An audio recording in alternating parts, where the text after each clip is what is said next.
Please do help yourself to coffee and refreshments, but we do want to begin. We have, I've looked around this table, and the billing hours are so huge, with the exception of the members of Congress, that we don't dare, because we don't pay you enough. But we're so delighted to have our congressional representatives with us, and it's not always that we have this privilege, and so we do want to get started. Welcome. Thank you all for coming. We're really delighted to have so many of you here. And I think, frankly, your presence here is the best indication of the importance of this effort. When this traces back to actually a Board of Trustees meeting we had at CSIS about a year and a half ago, and both Rich Armitage and Joe Nye are on my board, and both of them made a point that says, you know, America needs to reassess how it's using all of its attributes of power. And it caused me to think very deeply about this. I, at the time, was reading a book on the history of Dwight D. Eisenhower as president. And many of you may know about the famous solarium exercise that Dwight Eisenhower led. And this was a case where he was confronting the hardening of the world after the World War II and after when the Cold War was starting to sink in and get hard.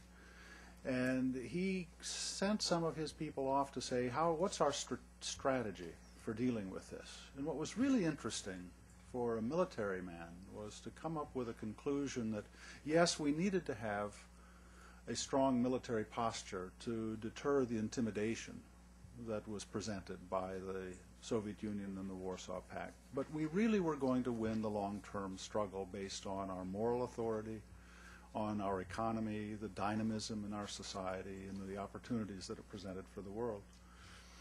That was back in 1952, and that was at a time when we were spending a little over 11% of our gross domestic product on defense. Okay. Today we're spending maybe 3.5% of our gross domestic product on defense, but we are relying disproportionately too much on just military power as one of the attributes. And indeed, it's probably not the strongest attribute of our power. If you think about it, if we're going to, as a nation, do well in the world, we can't rely on only 3.5% of our effort to do that and ignore the enormous depth that's available inside this country beyond its military resources. Now, Joe Nye is famous for having created this term soft power. And in many ways, it was, of course, it was one of those typical Joe Nye, a brilliant insight that all of us have benefited from. But in the process, we've realized that it's not the alternative of hard versus soft that matters. It's how effective we are as a country in integrating these into a composite whole. We did very well at an earlier time, and we're not doing as well now. And so the purpose of this effort was to bring the best minds that we could, frankly, con into working with us. I hate to say it, this is what think tanks do, you know. But to get these very, very fine minds together to help us think about this question. How do we do a better job of pulling together all of the attributes of America's resources to become a more efficient power, a smarter power?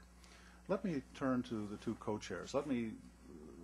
Before I do, let me just say a couple of words of thanks. First, I want to thank the commissioners. Obviously, this is not possible. They devoted an enormous number of hours to work on this effort.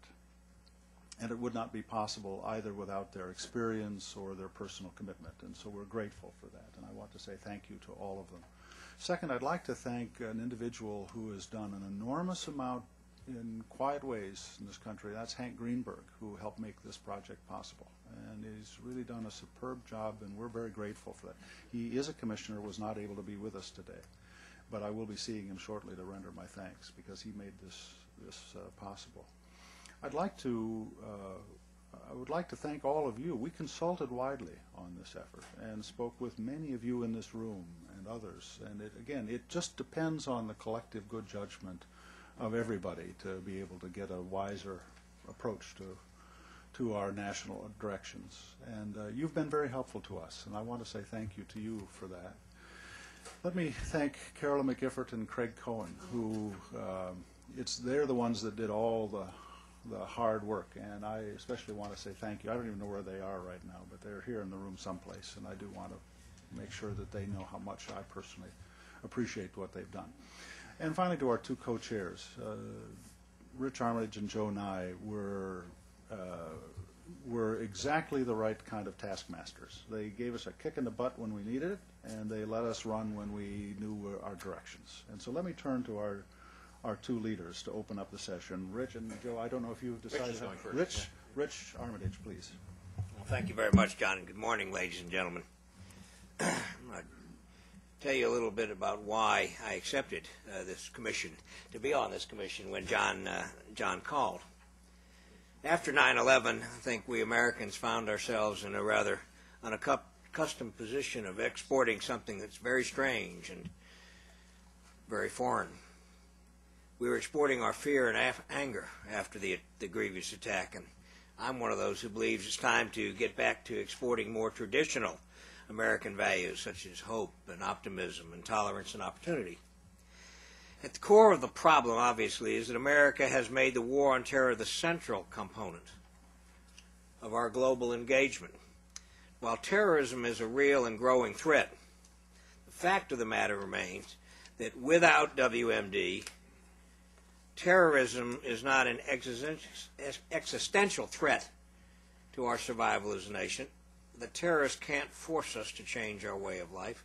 Only we can change our way of life if we react to these threats in a way that's inappropriate.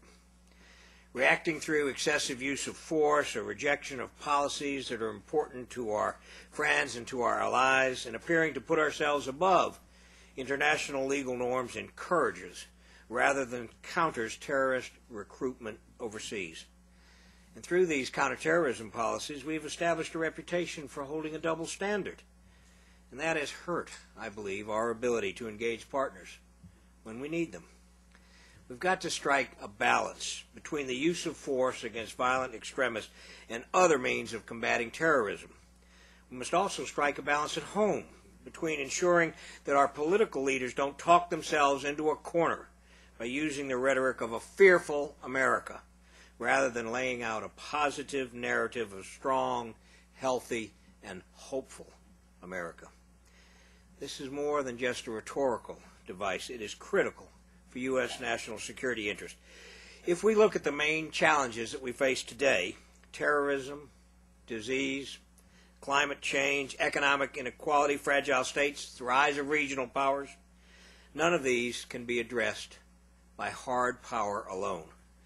An extra dollar spent on hard power does not necessarily translate into an extra dollar's worth of security.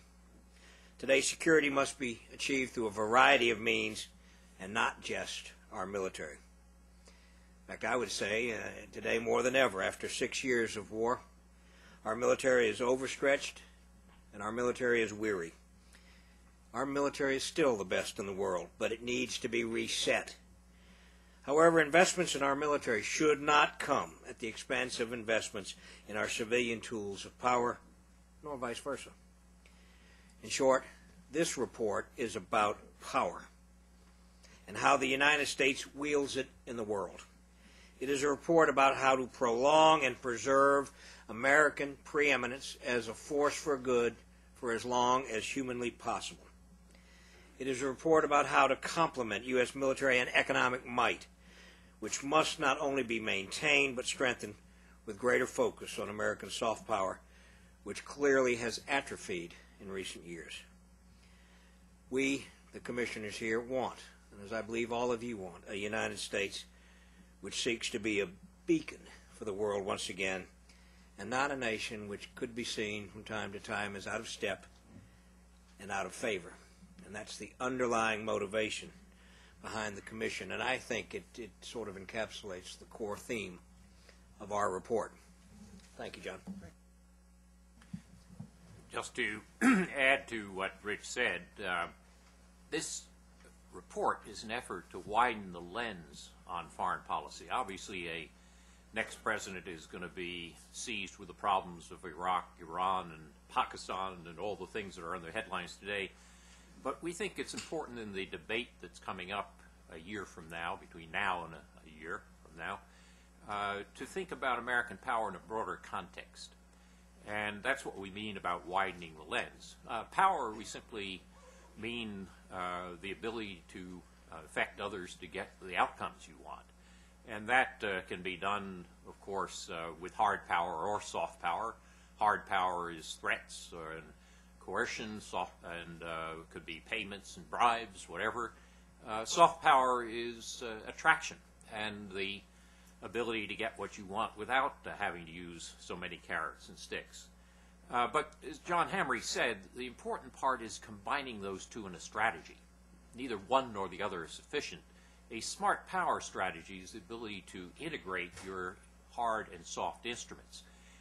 We've done that in the past. If you look back, as John said, to the Cold War, we used our hard power to deter Soviet aggression, but we used our soft power to attract people behind the Iron Curtain so that when the Berlin Wall finally went down, it didn't go down under an artillery barrage. It went down under hammers and bulldozers because people basically had been attracted to a different way of thinking.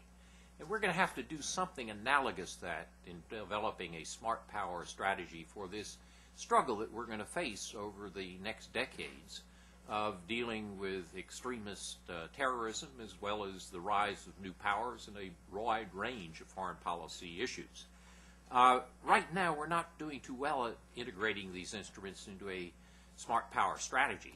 We invest, $750 billion in defense budget. Our public diplomacy budget's about $1.5 billion and is less than it was in real terms a decade ago. There's something wrong in that ratio.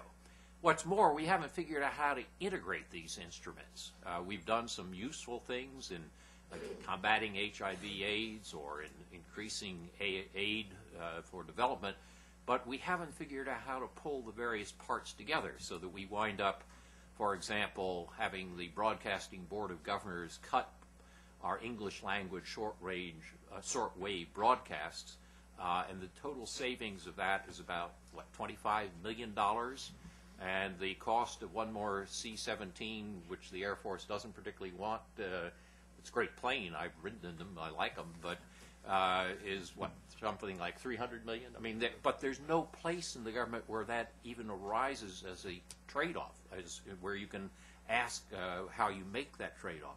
So we haven't been particularly good in terms of implementing a strategy. We also need a design which projects, as Rich said, what America is particularly good at in the values area, which is the values in our Constitution, the sense of hope, and what we argue in the report is putting the various struggles that we are going to face within a broader context of America as the leading country, which it will be for the next couple of decades in military and economic power, but the leading country also in the ability to provide global public goods. That can restore that sense of hope. We're always going to be somewhat presented as the biggest kid on the block, but it makes a huge difference whether the biggest kid is seen as a bully or as a friend.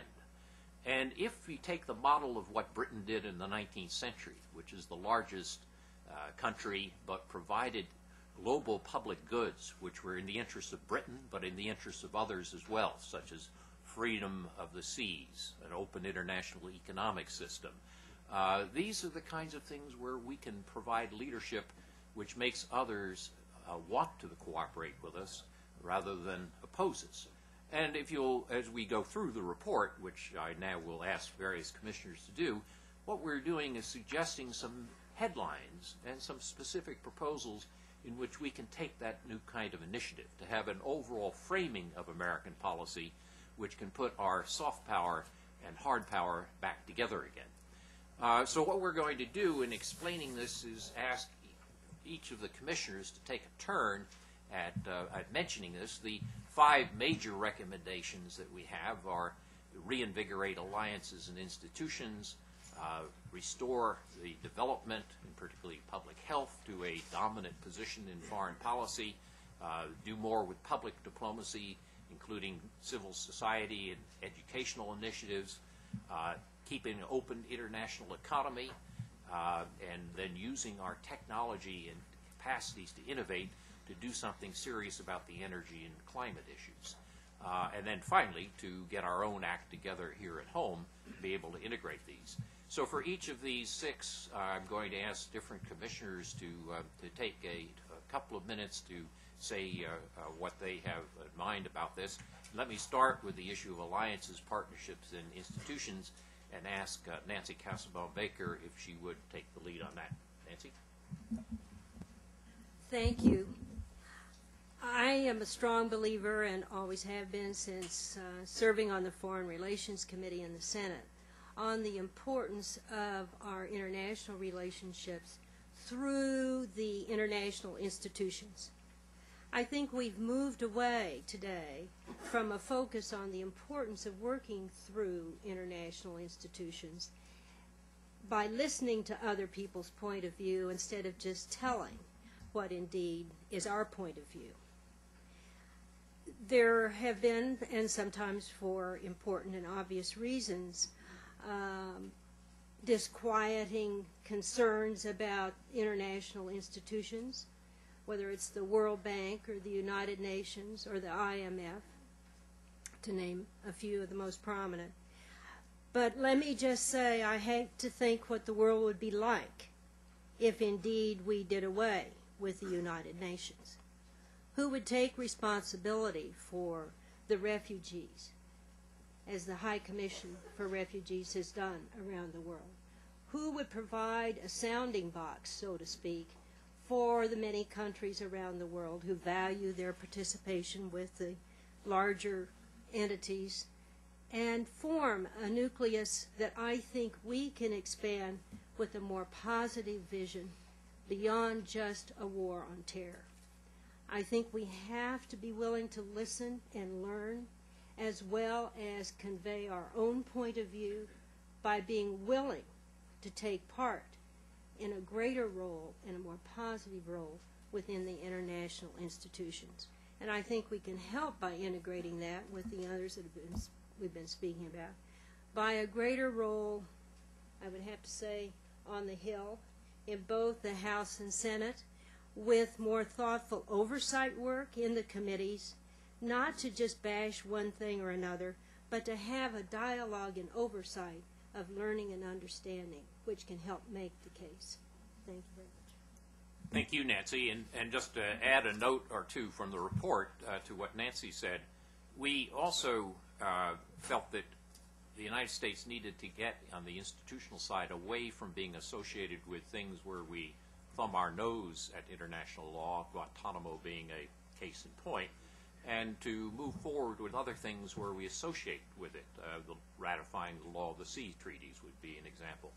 But in addition to the good things that Nancy said about the value of the UN as a overarching institution, we felt that there's a need to set up a set of groupings within that which can take the lead, can essentially supplement the UN by taking the lead. We talk about various frameworks, for example, expanding the group of 8 beyond just the 5 invited guests to be a permanent group of 15, which would essentially be able to take a lead within that broader framework.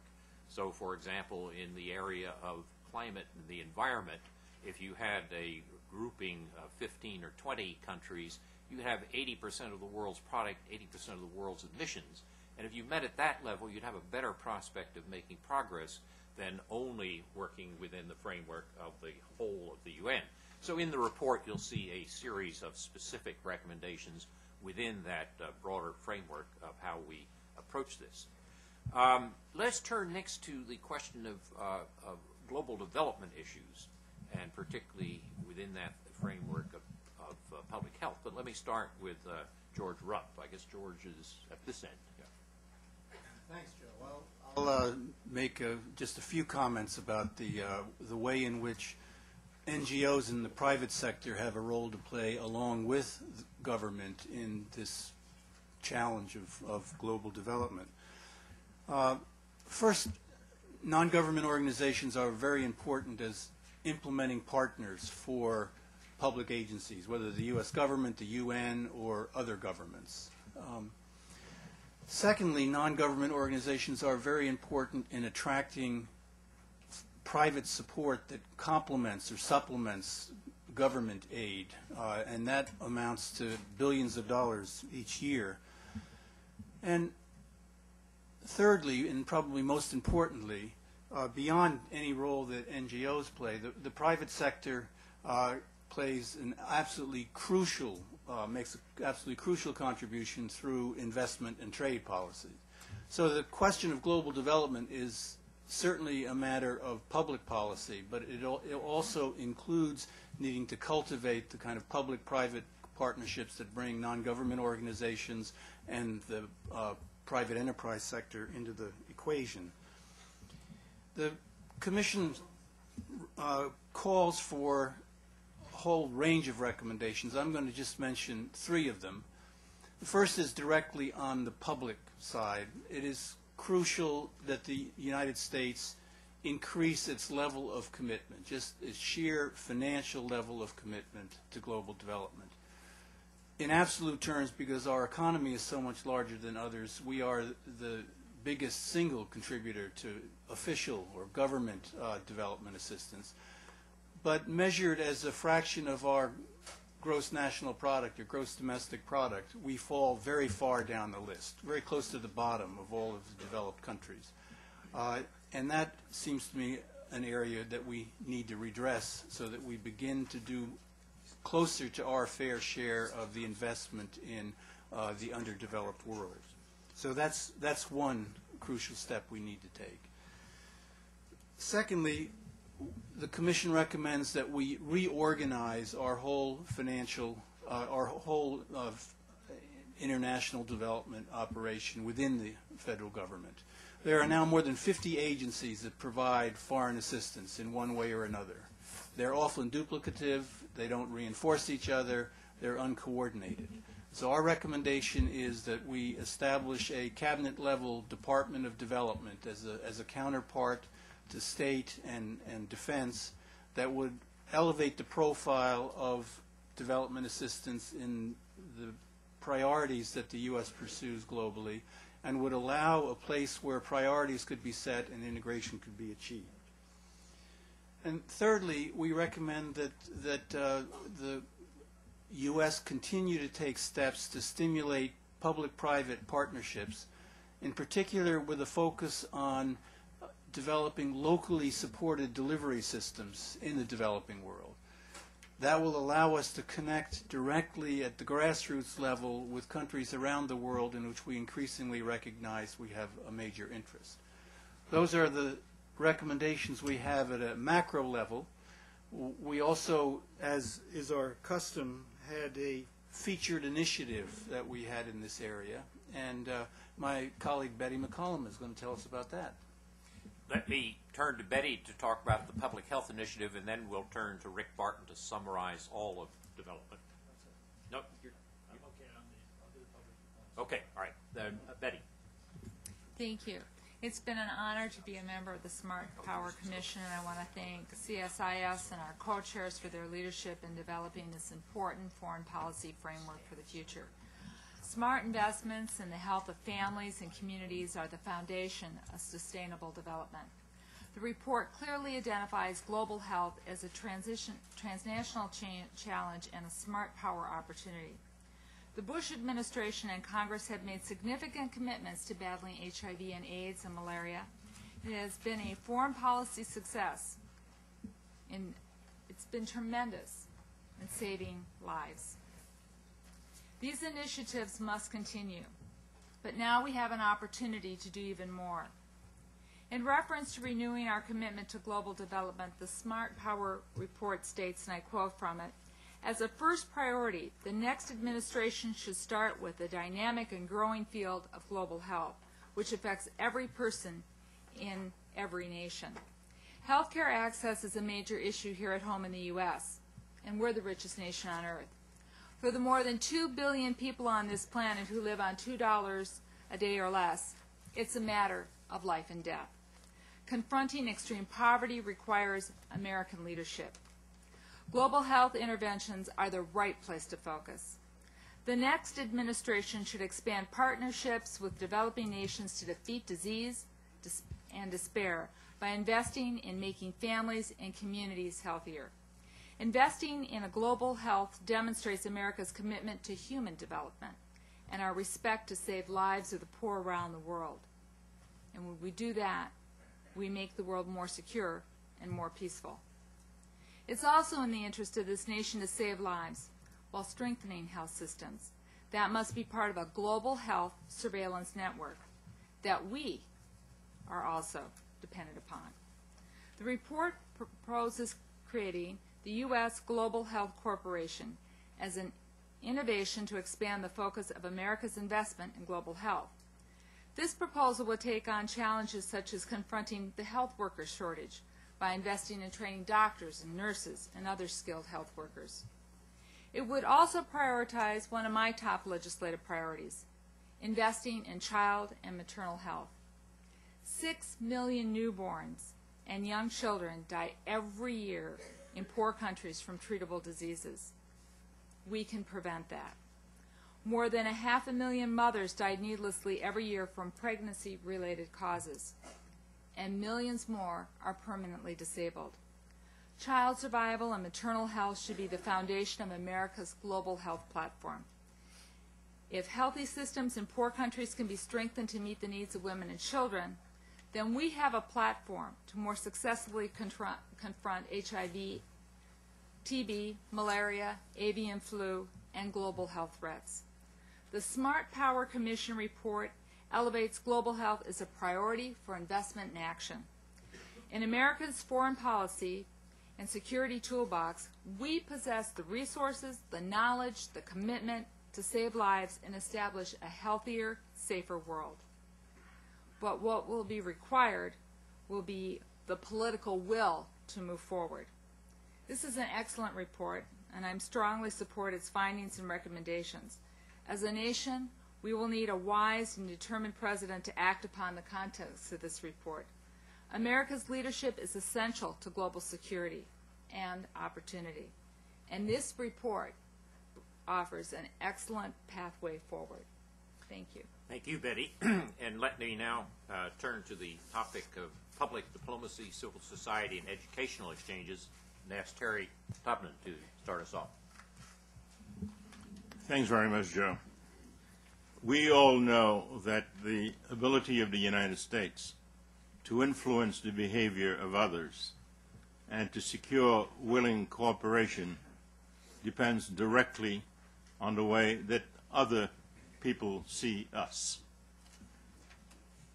They form their opinions on the basis of many things, the words of the United States government being perhaps the least on the list.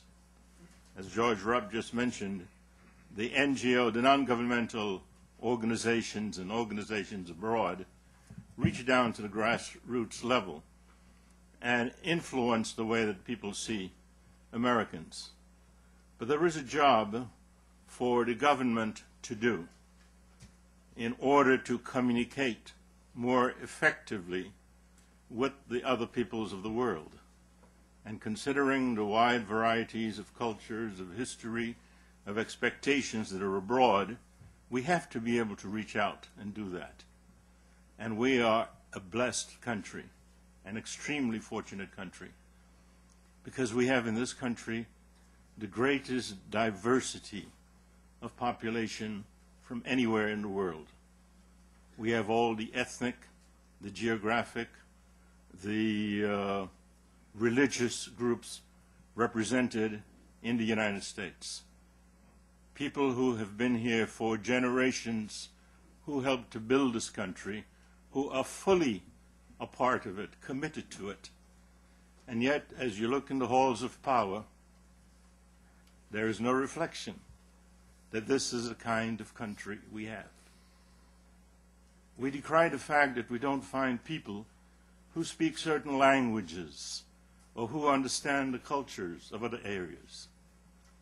And we know that we have hundreds of thousands and usually millions of people from the different ancestries here as complete, dedicated Americans, willing, ready, and able to do everything to defend what this country stands for, if we would only call on them. But we say we can't find any who do it, because we haven't learned to think about the inclusion within our own society of the many Americans of different ancestries who believe in this country as much as we all do. To the degree that we wish to be able to exercise that influence, what we have to do is to draw far more fully on this very rich diversity that we have. The opinions abroad are formed by the American media, which is all over, reaches every part of the world. It's formed by travelers. It's formed by exchanges, of which, unfortunately, there are fewer and fewer. In my 41 years serving the United States, the people I found most reliable are those who had lived in this country, studied in this country, and got to know us, warts and all, but still found the essence of what America stands for. And on the basis of that, were fully prepared to cooperate with us. We need to do a lot more in the exchange of people, of culture, of ideas, of information, so that we get to know each other. As you get to know people, and you show that you have respect for them, that you're willing to treat them with dignity, then you begin to get people who are willing to cooperate and understand and work along willingly with you. We can be a smart power. We can exercise leadership. We can secure willing cooperation if we draw much more fully on the richness that we have in this country, and as we allow free exchanges of people, goods, information across boundaries. This is one of the things that we certainly hope that the next administration will do. Thanks very much. Thank you, Terry. Let me turn to Rick Barton now. Thank you, Joe. Public diplomacy is not about popularity. Rather, it's a way to build understanding, mutual respect, and alliances, most often between the people of the United States and the people of other countries. This report believes that more must be done in terms of the amount of money that we spend, which is now less than France does, in terms of our organizational structures, where this view is not heard in the highest councils, in terms of our field sensitivity, where our ambassadors and our diplomats are closed within embassies and unable to get out and really meet with the people, and our understanding of local media and cultures is not as great as it should be, and in terms of our leveraging non-governmental assets.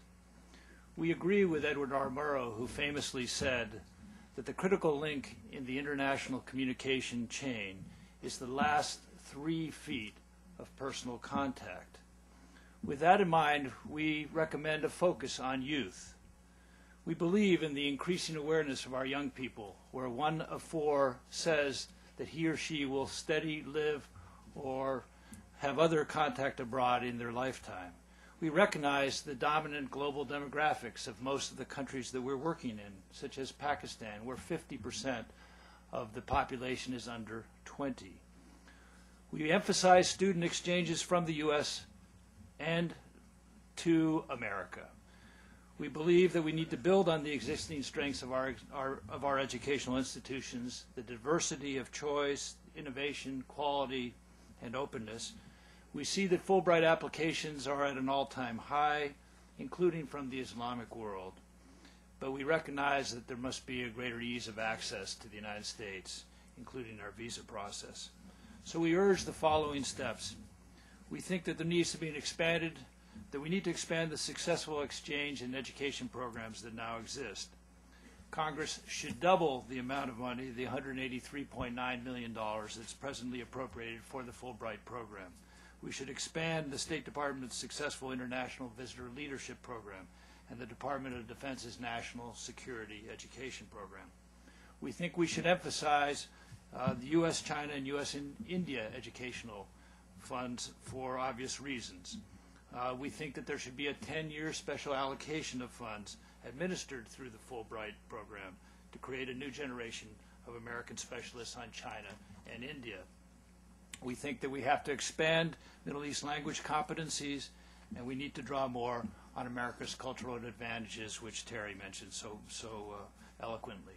So within those specific steps, we think that the public diplomacy initiative could make a huge difference in the future of our country's understanding and of our understanding others. Thank you, Rick. Let me, on the question of economic integration and trade, turn to John Henry. You know, it's commonplace when we say that the strategy to succeed in the Cold War was the containment strategy, but that actually was not the primary strategy that we adopted. That it was an essential element of it to be able to prevent the military intimidation from the West. But the primary foundation of the strategy during the Cold War was to create a liberal international economic order. We knew that increasing liberal economic trade was going to be the key to success. And we were dealing with two problems. It wasn't just the problem of the Soviet Union.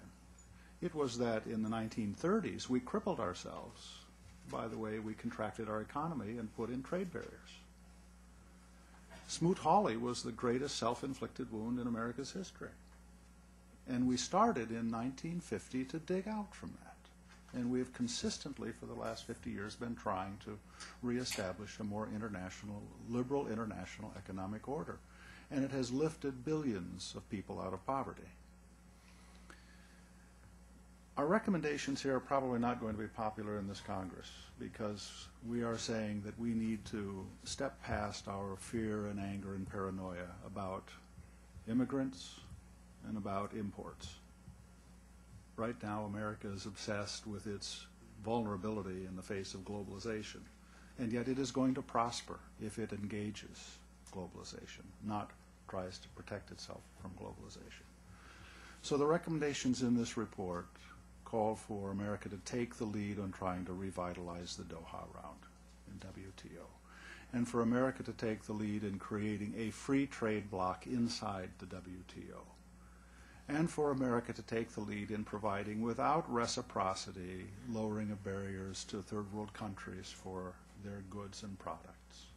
If we do that, you will find that America will not only boost its own standing in the world, but will help lift many, many more millions of lives out of poverty and set this next generation on a much better path. Thank you, John. On the fifth of our major areas in this general policy of representing global public good, where you talk about technology and innovation in the area of energy and climate, and Rich is going to talk about that.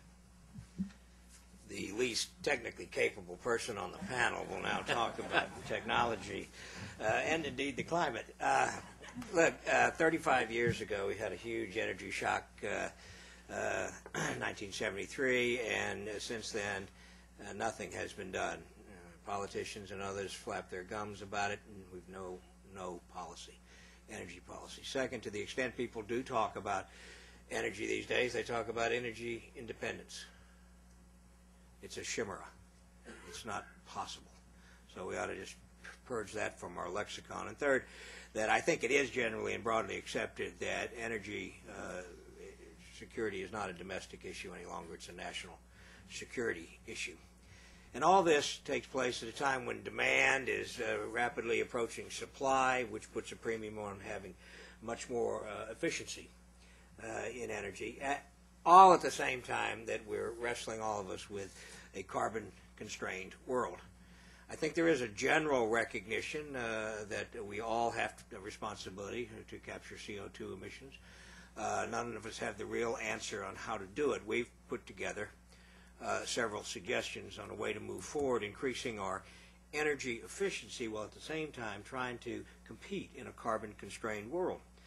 And it's our view that U.S. leadership to shape this new energy framework is a unique opportunity for us to alter the geopolitics of energy, improve energy security, as I've suggested, and reinvigorate, most importantly, the spirit of innovation and entrepreneurism that we think is one of our basic strengths. Thinking Joe and I were doing something earlier this morning, and Joe had raised the point that China's coming online with coal-fired plants, about 2 a week, with all the associated dirtiness that goes with them. What an opportunity for us as a nation, with our technological entrepreneurship, to be able to approach China and work with it to try to not only increase energy efficiency but clean the coal. In a way, this is something that ought to bring us together with China. They certainly are recognizing the need for this. Well, toward the end of having the next administration bringing together the government, the private sector, and the civil society to discuss these next steps, we've suggested 4 items, and I'll just lift them. The first is that we suggest that the administration consider establishing a common principles charter for advanced energy security and sustainability. This would outline the principles of sound energy policies and practices that serve as the foundation for global energy security. And provisions of the charter could include such things as protection of the sea lanes and critical infrastructure, energy infrastructure, investment-friendly regulatory and legal frameworks, et cetera, et cetera. The second item is we suggest that the administration work hard and assiduously to create a level playing field to underpin this carbon-constrained economy. And this will make it necessary to put an economic value on greenhouse gas emissions by some mechanism or another. There are suggestions out there.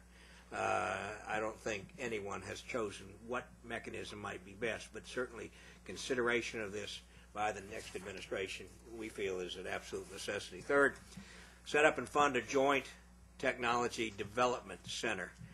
This is something that would be in conjunction with our Department of Energy, in partnership with major global energy companies and international and regional development banks. And finally, to establish a global free trade in energy-efficient goods and services. And by this we mean negotiating the elimination on a global basis of all barriers to trade and investment in goods and services that contribute to energy efficiency and a reduction of CO2 emissions. So that's some of the ideas that we've come up with. I'm sure you'll have questions, and I'll be very astute in deflecting them to my fellow commissioners. Let me now turn to the question of how do we do this? How does the government restore confidence and capacity to do some of these things that are involved in a smart strategy? And ask John Hamry to start us off on that. There was a remarkable little study that I read recently that was done by the World Bank.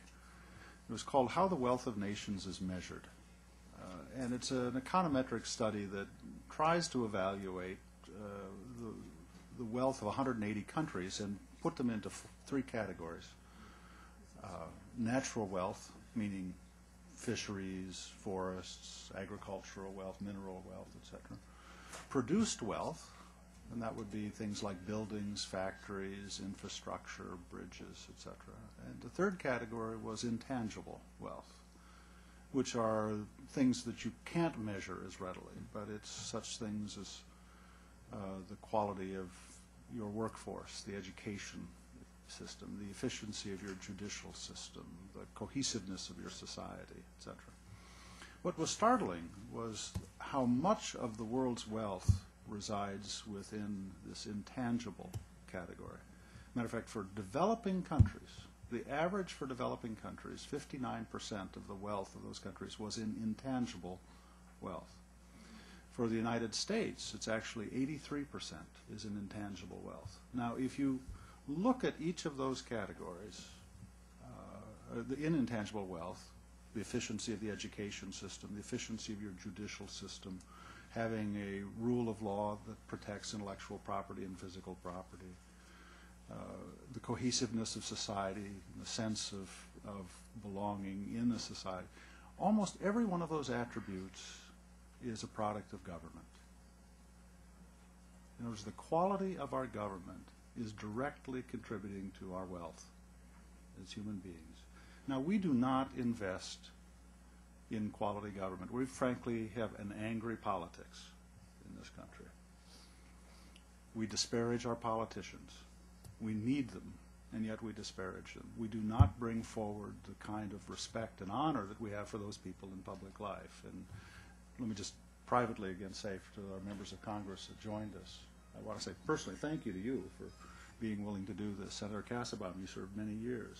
We're grateful for that. We need good public leaders. And you will see a description in this report of things that we need to do. Then using this quality of leadership, we need better oversight in Congress over what we're doing in the executive branch. We need better mechanisms that bring us together. We need the equivalent of a quadrennial smart power review. We do a quadrennial defense review, but we don't do a quadrennial review of all of our attributes as a power. We need to start doing those sorts of things. We need to develop a new institution, and I would especially want to turn to Congressman Thornberry to discuss this, because I think it's a very important attribute. But the quality of our government and what we expect of it to be a progressive force in advancing it is central to pulling off all of these recommendations. Let me turn to Mac Thornberry to finish up. This commission has produced a report with a vision and specific recommendations in 5 key areas. It may seem obvious, but I think it's often overlooked that it doesn't really matter what policies the next administration adopt or what laws we may pass in Congress if those things are not effectively implemented. And yet one of the points we make in the report is that at least 6 out of 10 Americans have considerable doubt that the federal government can implement anything effectively or efficiently. And increasingly, the kinds of issues we lay out here are multidisciplinary. They cross lines, and that means one department, one agency is not going to solve it. We have to have a government that can work together, and we don't. So one of the emphasis we place is in structural reform of the government in order to better implement whatever policies or laws come about.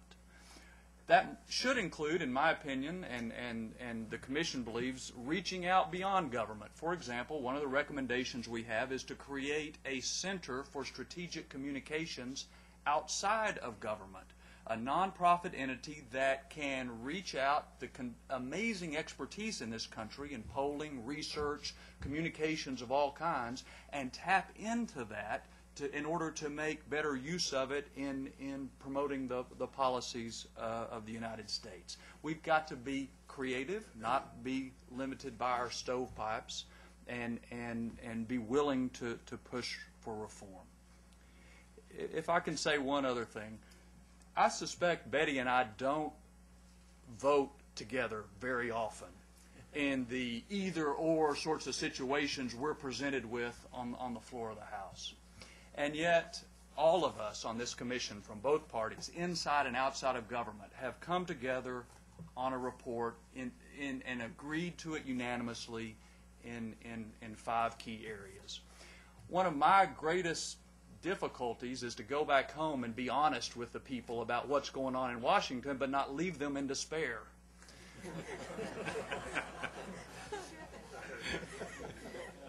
This report is a pocket of hopefulness that serious people can sit down and talk about serious issues and come together on agreement. I hope the rest of the town will follow. Well, thank you, Mac. That is now over to you for questions and answers. You may want to direct your question to a specific commissioner or in general, but we now have your chance to raise whatever questions you have. So over to you. Yes. Here comes a microphone. Yeah. منذر سليمان with المستقبل العربي Bureau Chief. There is something missing, probably, the role of United States in solving or resolving regional conflicts. I don't know where it falls under that. The other issue is the issue of how we can reconcile the desire to maintain supremacy in the world, in the structure of the world, but at the same time maintain a steady military budget and structure, and at the same time convey to the world the soft power side that we're talking about. Let me say a word or two on that, and then ask Rich if he wants to add on to it. One of the things is the report is much richer than we've been able to convey in our little 2 or 3 minute presentations. There is a section in which we say one of the things that a great power does in providing global public good is to mediate and take the lead in resolving regional conflicts. And we do say that in the report. Indeed, we say that we have to take a lead on the Israel-Palestine issue. On the other point about how do you maintain a military budget as we have and still do more with soft power, one of the great dangers we've had is that because the Pentagon is so efficient in getting things done, we turn more and more to the Pentagon to do things. And that essentially means that we present an appearance to the world of an overly militarized foreign policy. And that means we're going to have to invest more in the other instruments of soft power. They won't be equal in strength, but it means that we have to have, for one recommendation we have, for example, is increasing personnel in the State Department, improving the public diplomacy institutions, improving the institutions for development aid. So we, in the report, make specific recommendations of areas where we need to invest to redress that balance more. Rich, you want to add on it? Yes. Thank you. Following up on that, this is Jill Shooker. If Joe Nye or anyone else would like to respond, did you attempt to tackle at all the structural issue of public diplomacy? Since the transition from USIA to placing it within the State Department, is the view of the panel that this is effective? Does it need to be changed in terms of trying to have a full administration effort? Can this really be run from the Department of State? Thank you. Rich is a former deputy secretary. You should answer that. Well, I must say I think the experiment separating out, or rather putting USIA back into the department, has not been a success. I would the only hesitancy I had to make myself personally, a strong recommendation that it be standalone again, was a lack of understanding of how much budget might be associated with it. But I would have to say, from the perspective of a former deputy secretary, the marriage or the mating didn't work as well as it should have. So I think the general feeling is that it was a mistake to separate USIA out, or put it back in, rather, the department, and that it would be better if it were standalone and had its own career path, et cetera. But anyone else? Rick, you want to? Yeah, we didn't make a recommendation, but essentially we took the line that was just described. We thought that it needs to be semi-autonomous or autonomous, probably reporting to the Secretary of State, but really having more standing, more independence, and certainly a much bigger budget than it has had. We show in the report that the money is really not even what it was in the early 1990s now, despite the increase of the last few years. So we do take it on in a number of ways. I think some of us would like to see those highest councils around the president, when he or she is making very difficult decisions, have somebody there who has the public diplomacy portfolio, so we don't just step into some incredible messes that we have discovered in recent times. Yes, Betty. This is an example of, transformational change that didn't involve the Congress. There was no oversight. There was no enriched discussion on it.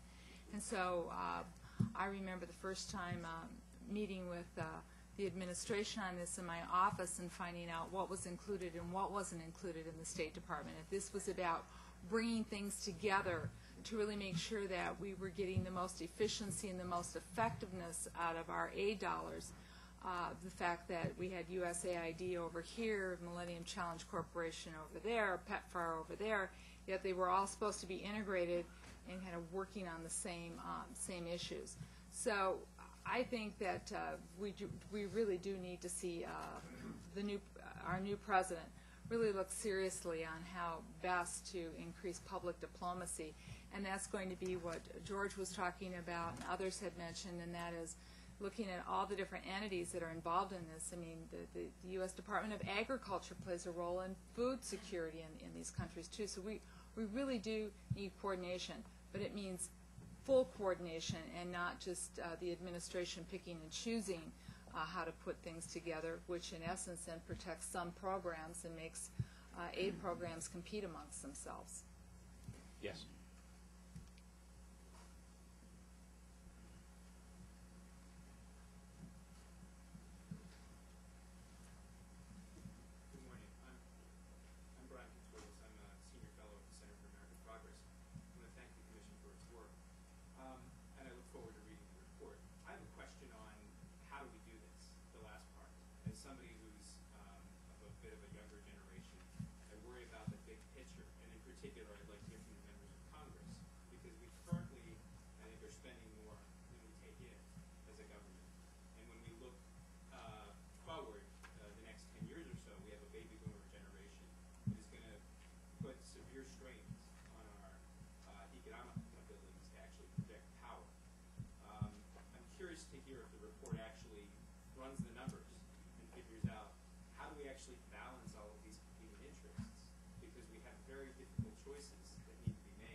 Mac, do you and Betty and Nancy maybe want to chip in on that?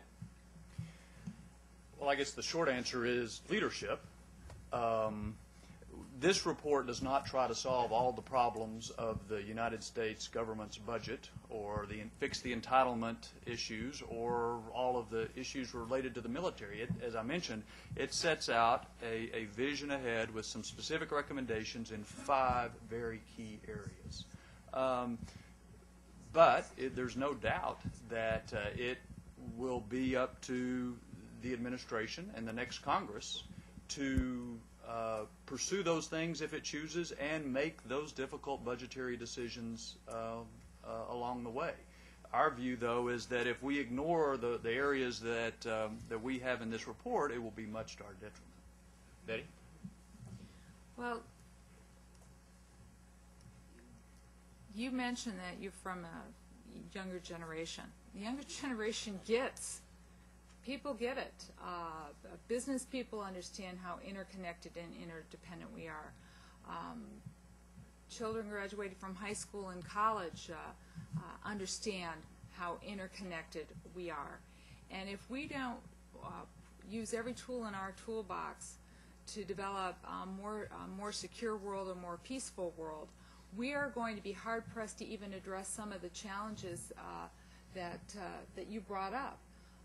Social Security is important, and I mentioned in my statement that healthcare is a big issue here at home too.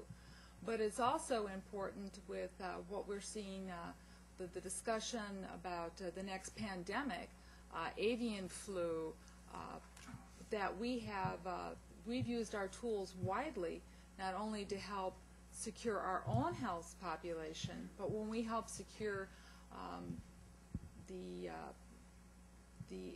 way in which we can work to eradicate malaria, ways in which we can work to prevent extreme TB from spreading, we're also helping ourselves out.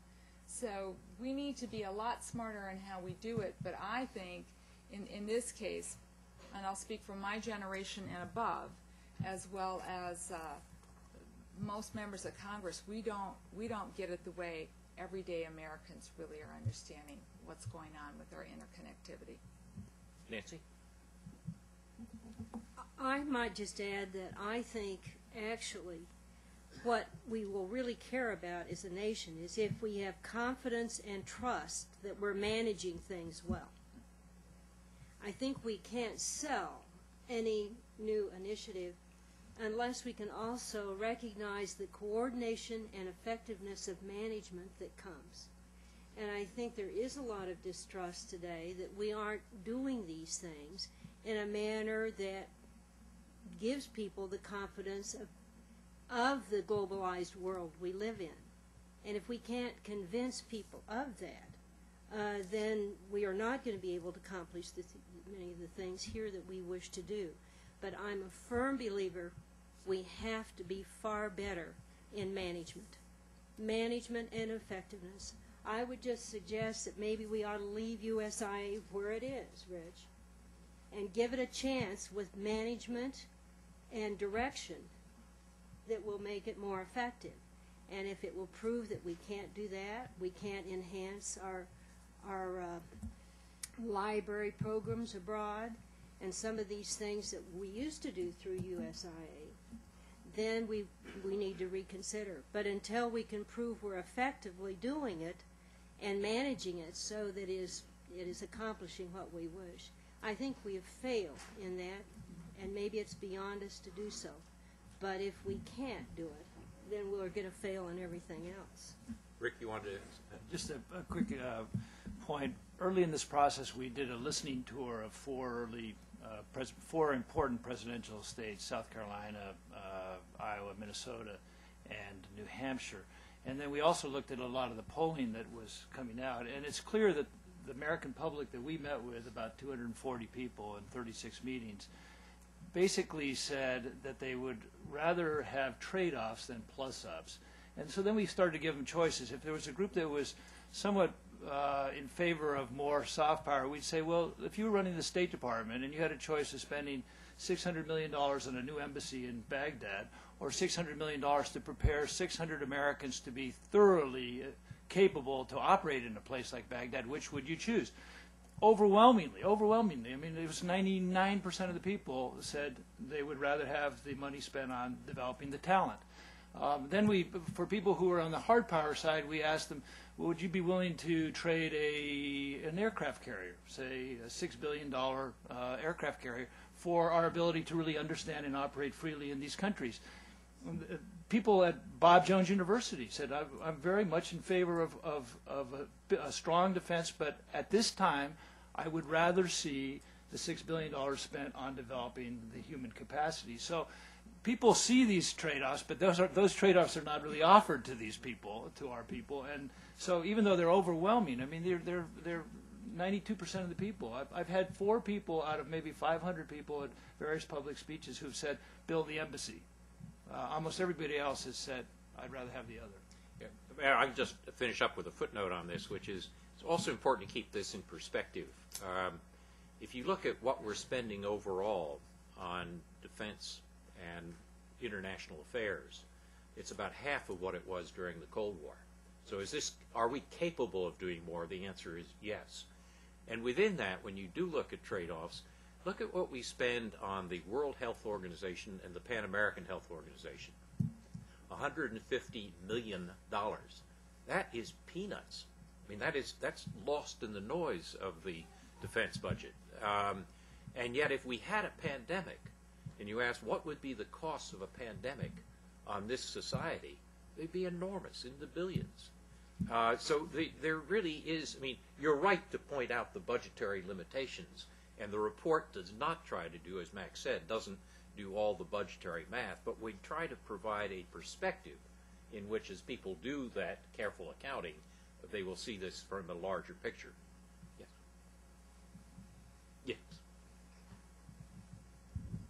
Andy Patterson with Econergy. Frankly, I'm struck a little bit by the naivete of casting it as hard power versus soft power when it seems to me that in the 21st century, the primary organ for other countries playing ball is state-owned enterprise, whether it's Gazprom, Shell, BP. These are things that we have a religious aversion to in this country, but that other countries use as their primary organ of what I'm calling hard money instead of hard power versus soft power.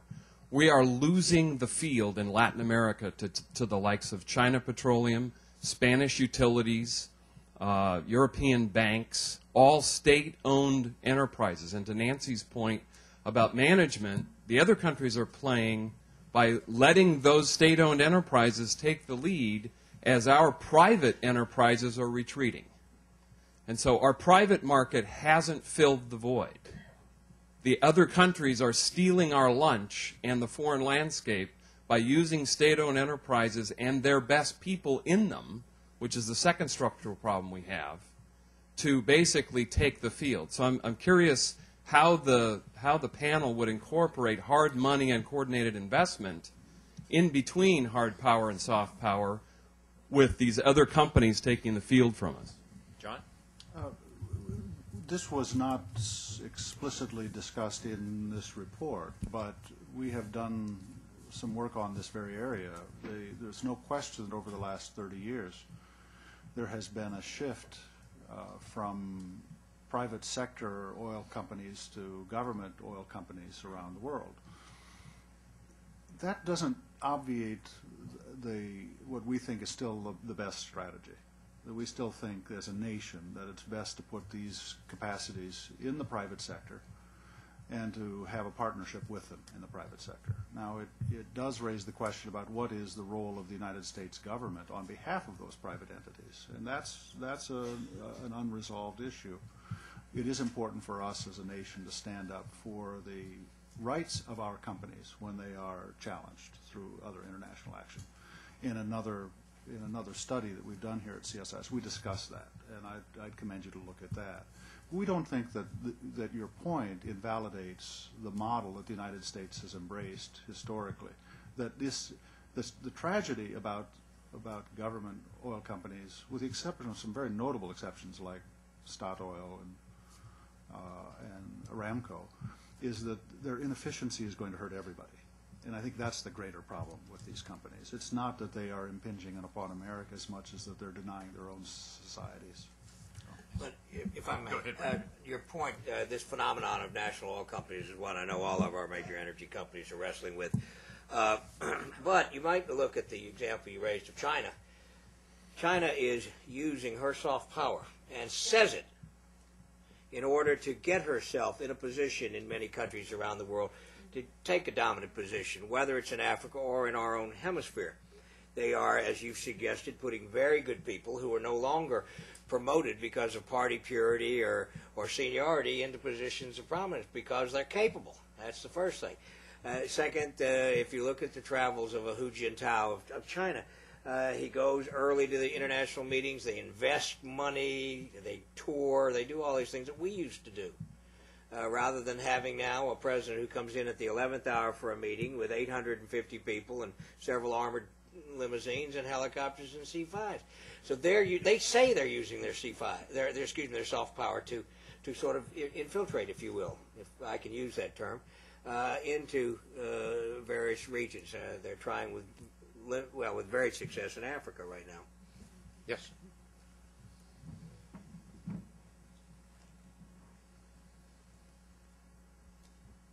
Mike Miyazawa. When American people talk about public diplomacy, it is usually a one-way approach from the United States to the rest of the world. And when I talk with people from the Middle East, all of them say, without exception, we know America, but Americans don't know us. So what may be more important, I suspect, is something like public diplomacy in reverse inside the United States, especially among politicians. Do you have any recommendation on this point? Fortunately, the report does agree with you, and we point out the importance of these face-to-face contacts. Broadcasting tends to be one way. Exchanges, which is where we put our extra dollars, is two-way. And we point out that it's not enough just to attract 500,000 foreign students to American universities, but it's important for American students to go overseas, and I think the number we have in the report is something like 200,000. I don't know, George, do you want to add anything on that? But no, you summarized it exactly right. We do put our emphasis on exchanges and on movement in both directions. And your own diagnosis is exactly correct. The United States has been exceedingly provincial in the extent to which, to any substantial fraction of the population, we know about other parts of the world. And we strongly agree with you that we have to address that directly by increasing the funding for exchanges. Fulbright awards work in both directions. The program ought to be expanded. It's a model that had been enormously effective now over many decades, but it's not the only example of such activities that we need to pursue. If I may, I think there's another point to your correct comment. That is how America carries herself abroad. Your statement about Middle Easterners saying that America doesn't understand us. Well, to be great in the conduct of foreign affairs without being arrogant is the trick. And it seems to me that we'd get a lot farther in the Middle East and other places if we just hushed up a bit and carried ourselves with a small bit of humility. Everybody knows who the United States is and what the United States represents in terms of total power. Now, we'd be a lot farther along the track, I think, if we were just to be a little quiet and a little humble. We don't have to announce our presence at every international meeting. Just be there and be quiet, and I think we'd be a lot better off. Rich, it's hard not to observe that in 1980, in 2000, one of the candidates for president announced that he wanted to have a humble foreign policy. I know who wrote it for him. Good advice. All the way in the back against the wall. My own advice. Yes, Sam Hancock with the Green Motion Movement and the Eurasia Center. About the soft power in the United States, we really place an emphasis and pride in the private sector, communities of faith, Rotary International for the exchanges and scholarships, 2 ways. Yet in your report, are you talking about that, how you can leverage about $253 billion worth of private donations in the last couple of years with what the government is doing and also the policies of the Congress? We do mention that. I mean, if you look at the work that the Gates Foundation has done in Africa and so forth, that's an enormous addition to American soft power. But we also make the point that having this new institution that Mac Thornberry mentioned might be a way for the government to put up some of the seed capital for a broader range of American private entities, but put it up behind a firewall so that it's not governmental, but it's our civil society interacting with others. Congressman B. Reuter.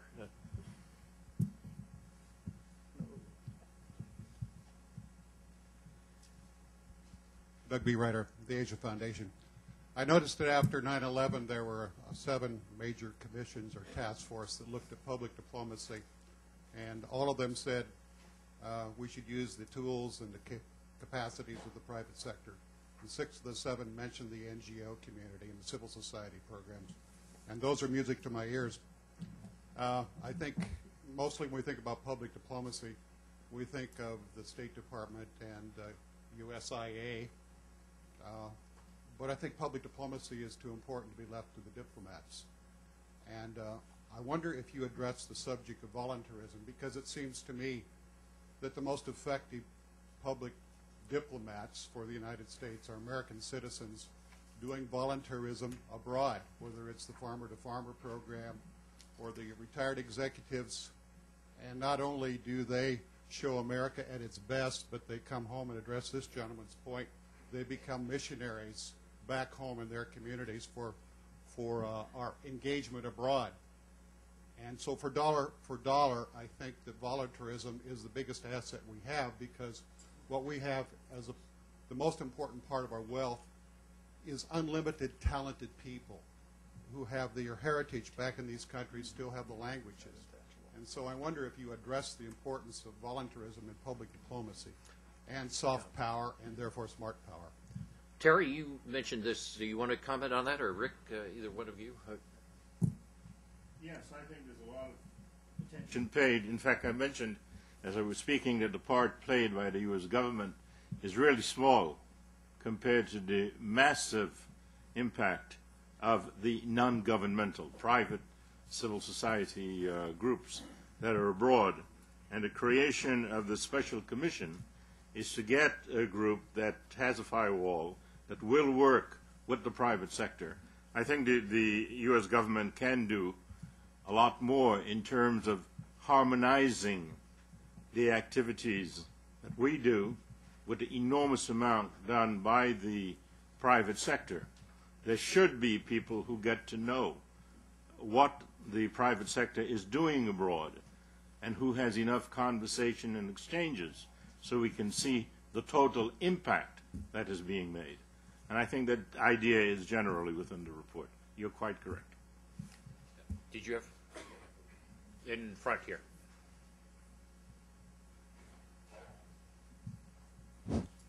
Jim Fondren from the U.S. Pacific Command. I have a question. One of the things that appears to me this whole report fails to do is it dodges the issue of a U.S. identity. Who are we? What are we as a country? You talk about wanting us to be a humble country, or are we an imperial country?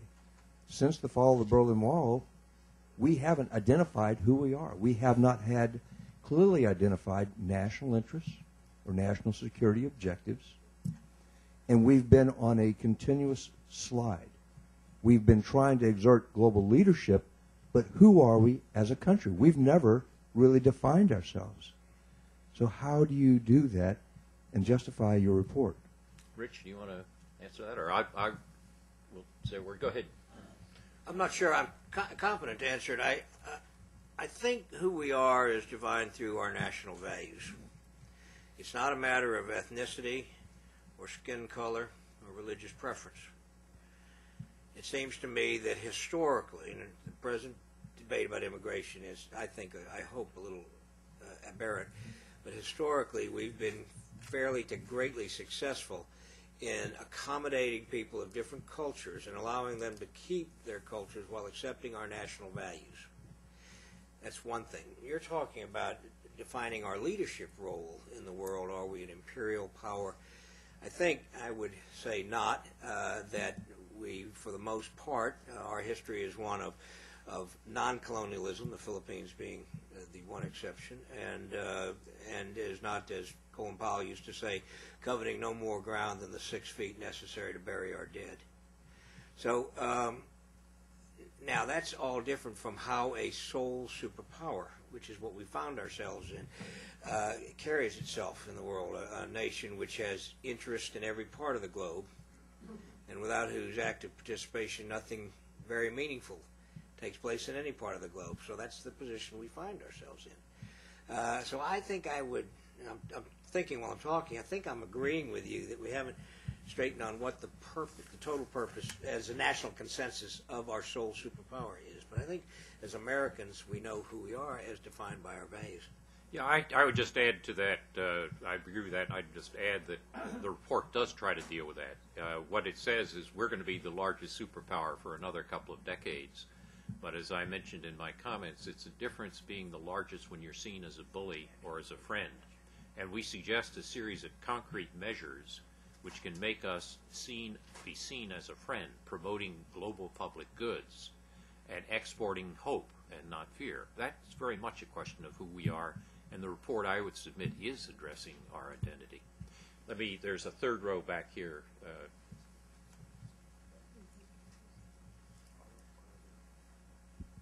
Otto Kreischer, I'm a freelance defense writer. The contrast of soft power, hard power usually sets the military off on the hard power side. But is there a role for the military in the soft power side? You know, Admiral Mike Mullen, the former CNO, now chairman of Joint Chiefs, put the Navy to use very extensively during his time in the humanitarian missions. You know, the Mercy and the Comfort. You know, doing visits to the Pacific and Latin America. You know, our aid, after the Great Tsunami was primarily, the military taking the lead in a sense. You know, Joe and I pointed out that, the military, because it's efficient, does things, but creates a bellicose image. But, can the military be used in the soft power role? No, military is a very important instrument of soft power. Don't confuse the resource, which could be hard or soft, with the behavior. Soft power is the ability to get what you want through attraction. When the U.S. Navy showed up with tsunami relief, that was a military resource or instrument that got us a lot of soft power. And I think what's very interesting about the new strategy that Admiral Mullen and others have propounded is how much the Navy is turning to a soft power strategy. What was the ship Comfort, I guess, that just made this tour. I mean, the Navy is seeing this as a good part of what is a larger smart power strategy. You have to have a very effective fighting Navy, but it can do more than that. Forgive me, can I add one thing to that, Otto? And that is, let's not underestimate the importance of having the world's finest military that operates under civilian control. I mean, this is the gold standard for a military establishment, and it operates entirely in a disciplined manner under civilian control. That by itself is an enormous contribution, I believe, to the world. Yes, in front.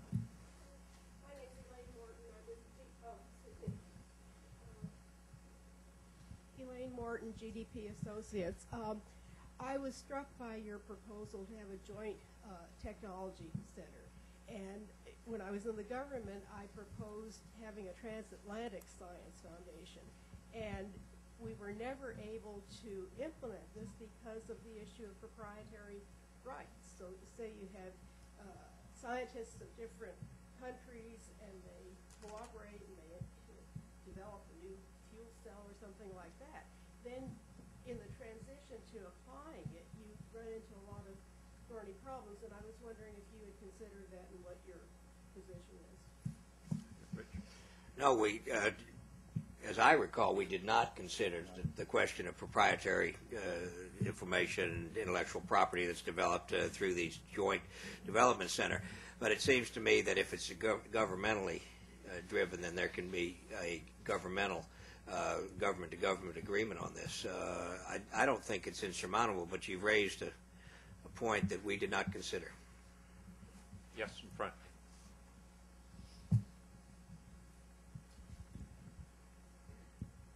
Hello, Joanna Noonan from the Coast Guard. My question has to do with the integration part, which really does seem to be the hardest part. Like you mentioned, I think we all obviously have a responsibility to integrate, but who besides the chief integrator, who's been mentioned many times, the president, has the authority to integrate? Is there a person or a body that also has that responsibility? The report suggests that the president designate a deputy national security advisor for smart power who would be charged, who would be dual-hatted between OMB and the NSC, and who would be charged on developing a strategy which could be analyzed in this quadrennial smart power review, but would be constantly updated, which have a budgetary component, so that you would have a capacity to make the kinds of trade-offs between a decision by the Broadcasting Board of Governors and another trip by the ship Mercy or Comfort, or other types of questions. Right now, that capacity doesn't exist. So we locate that in a joint-hatted or dual-hatted person reporting directly to the president, who is both NSC, OMB. I think it's fair to say, Commander, that in addition to sort of the strategy development, which would be a Washington-based situation, that the actual implementation we push way out into the field, and the necessity to have this thing kludged together out in the field. Maybe I do think we often make a mistake here in Washington by coming up with just headquarters and things of that nature, as if that's solving the problem, whether it's in Homeland Security or anything else, when we might be better served to actually push things more and more out to the field. We have time for about one, perhaps two questions, depending how quick they are. Way in the back, I've been ignoring for too long. Yes. Art Kellerman, I'm a fellow who wandered inside the Beltway a year ago, and I'll be wandering out in a few weeks. I would have to say, I hope I'm speaking for many in the audience, that the hardest part of listening to this presentation has been resisting the urge to clap. Because I think the concepts that you've identified, which replace an approach built on fear with an approach built on optimism and confidence for who we are and what we are as a country, is vital for our future and for the sake of the world. My question is, in the context of international development, what made you all choose global health? Hard to make money in global health, as opposed to other areas where America's historically been entrepreneurial abroad. So why global health as your strategy? I like it, but I'm interested, given the breadth of background and expertise and the bipartisan nature, which is also a very positive part of this process, what made you pick that as your lead for international development? Betty, you may want to answer. You've been our leading figure on this, along with Sylvia Matthews, who's not here today. Every single way in which we can affect a positive outcome from the life of a child makes a parent happy, a grandparent happy, an aunt and uncle, the child grow up to view who's been involved in giving them hope and opportunity as a friend. And I can think of no better example than when I go into other countries, and when I do travel, I'll spend a week in a country traveling around it and sitting down and talking to parents.